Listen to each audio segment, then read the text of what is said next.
This is TWiT. My own ISP is Time Warner Cable, for example, here in the U.S.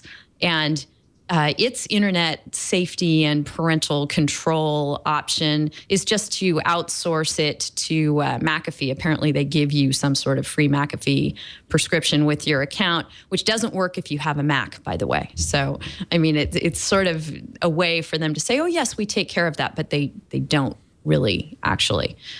Ayaz, what do you think?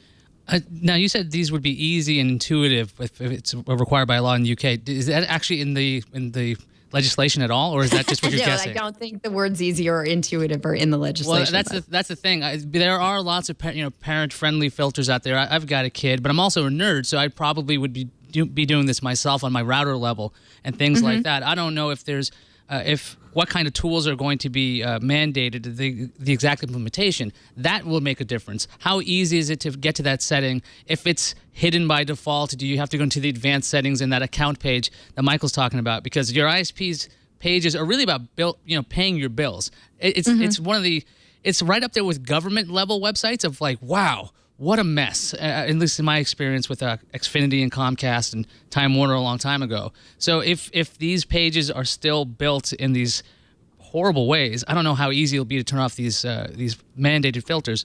But this is something I think people could do on their own. I don't know if you need a law for it.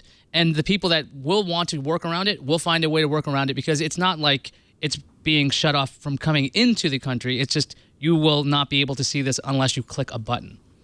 Well, I think the big workaround will just be in the cultural ways in which porn is distributed now and how that's different than what it was 5, 7, 10 years ago. I mean, there's a lot more that's being transmitted by peer-to-peer these days. I mean, look at all the BitTorrent litigation we've seen, just kind of user-generated porn as well. The problem with sexting, it's probably, just have it on information. It's not just teenagers who are doing that stuff. So those types of things won't be inhibited at all by any kind of regulation like this that puts it at the ISP level, because those forms of distribution would ostensibly not even be triggered or wouldn't be caught up in the filter. So there's one workaround right there, just the changing norms and changing behaviors of people. This might have been effective 5, 7 years ago, but I'm skeptical that it would be all that much now.